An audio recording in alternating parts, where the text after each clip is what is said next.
All right, guys, welcome to a food series. So one of the things that we talk about a lot when we're dealing with whiskey in general is the concept of actually being able to pair it with food. Now, this is something that seems to be a little bit less common outside of Southeast Asia. Thankfully, I'm based here in Singapore, so I have an absolute plethora of food that I can get through. And also, I have a community that really embraces the opportunity to enjoy things like dinner pairings of whiskeys against different cuisines. Now, being that I am in Singapore, I figured it was only right for me to start off with the national dish, the absolutely infamous chicken rice. So what I've done today is gone down. It was raining a little bit earlier, so that's why I didn't film.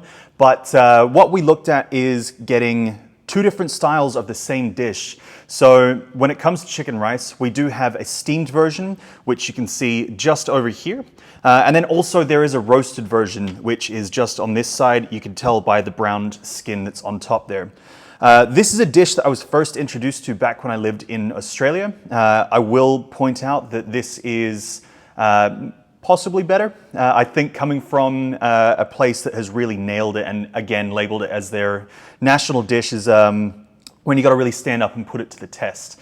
So this has actually come from a part of Singapore called Chong Bahru, and it's from a tiny little hawker center out there, which I felt was the appropriate way to go about it. There are some really impressive $20+ chicken rices that you can get, but I wanted to do something that was a little bit more authentic, and so that's why we're looking at exactly what you would get being in a hawker center or one of the food centers that are scattered over Singapore. Now, just looking at this, you can see that we've got rice in the background there. That is a really critical element to what makes chicken rice so damn good. One of the things, I made a point to try their rice first. I've been out to this place a few times, and it has this really beautiful ginger profile that comes through. I'm assuming that means that when they actually cook it, they are introducing ginger into the actual rice as they go through. And there's this beautiful herbaceous kind of note that comes in there as well. Now, chicken rice comes in a multitude of formats. Some has bone in, some bone out. I'm a very fussy eater when it comes to that kind of thing, so I've gone bone out for this one. And then on top of that, you can get cold chicken rice, which is a cold steam, or they steam it and chill it. I'm not quite sure. I'll be perfectly honest, that's not really my favorite. I find that the gelatinous nature of how the skin sort of congeals after a little while just isn't for me. I do prefer it when it is hot. The roasted is definitely something that I can get around. Roasted chicken is basically everywhere across the globe. And so with that in mind, I thought, what can we pair up with? We're doing the first edition of this food pairing series. And so I thought that we'd do Balvenie. Now, Balvenie is absolutely a food pairing dream. There's so much opportunity in that portfolio, whether it be with things like the 14-year-old Week of Peat, bringing in that beautiful kind of savory smoke note. It could be the dram that I've chosen today, which is the amazing and always desirable Balvenie DoubleWood 12. This is absolutely the favorite amongst all the brand ambassadors when it comes to something that is so reliable that we can really put out there, and everyone seems to be surprised by just how classy it is and how developed and complex it is for something that is only 12 years old. In the whiskey world, obviously 12, quite young. Some might go as far as say juvenile. However, when it comes to this particular dram, I think the complexity and the ways that it has really developed itself is absolutely brilliant. So with that in mind, let's jump in. Let's try out and see how this pairing goes today. As always, first dram of the day, Slanjavar. All right, so we're going to dive straight into this one. We're going to have a look at some of the key things that I like to consider when it is time for a food pairing. Now, again, as I mentioned, whiskey pairing is something that is quite common here in Southeast Asia, which is a really wonderful part of my job, getting to go out and eat at these amazing restaurants, as well as just trying things on my own at home so I can learn and develop my own skill set.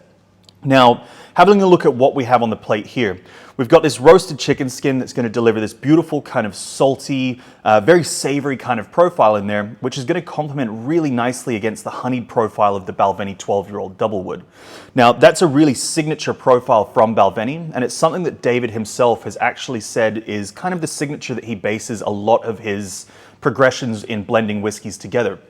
So that's going to be something that works quite nicely against one another as that kind of comparative point. We've got something that's on the salty spectrum, that really kind of umami savory flavor. And then on the other side, we can bring in this sweetness that kind of heightens both sides of that element. Now, again, I mentioned in the intro about the ginger profile that really comes through in the rice. Rice is something that a lot of people consider to be quite bland, maybe something that is just there to fill space as your complex carbohydrate, which is absolutely true. The big difference here is that by adding in that sort of herbaceous and gingery really profile in there, what we end up seeing is, again, a contrast point against the profile of that Balvenie whiskey.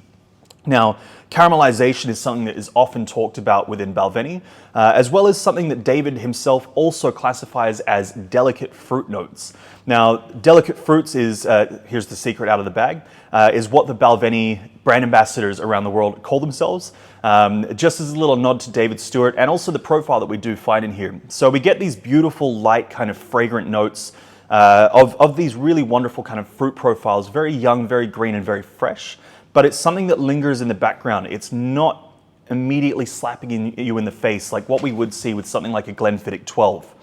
So again, we also have some other unique kind of interesting profile points that do come into this. Balvenie does add an element of peat to most of their whiskies. Now, this is incredibly controlled. It's not something that we declare a ppm of, but when it comes to the 12-year-old, it is something that I can pick up quite distinctly. This kind of lingering savory note that sits in the back of palate.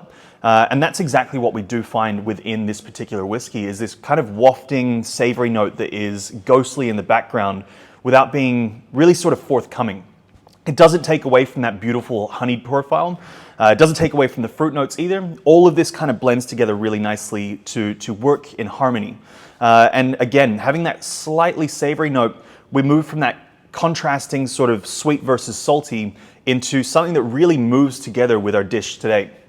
Now, I'm going to stop talking for a second, take a bite, get into this, and see just how we can go when it comes to tasting some of this beautiful chicken rice and the Balvenie.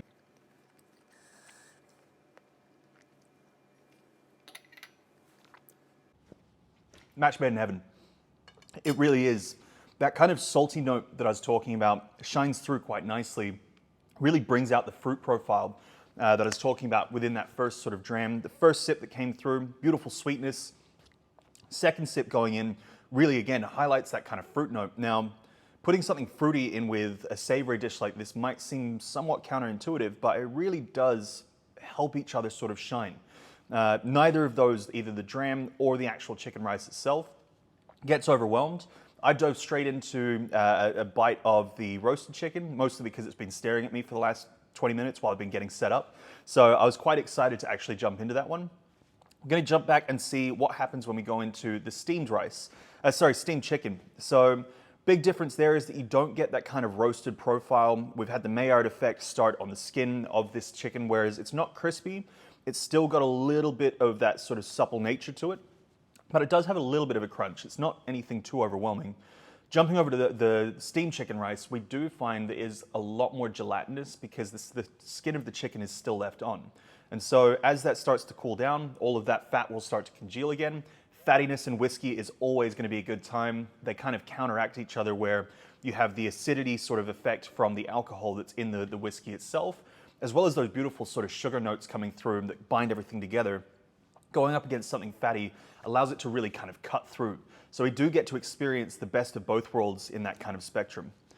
So with that said, no time like the present. Let's bring up something that's got a good little bit to it.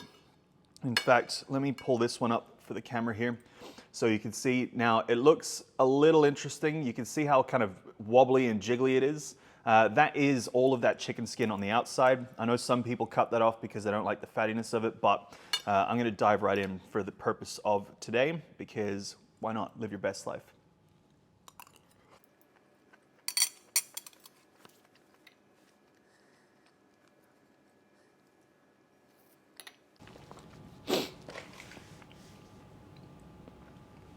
Perfect.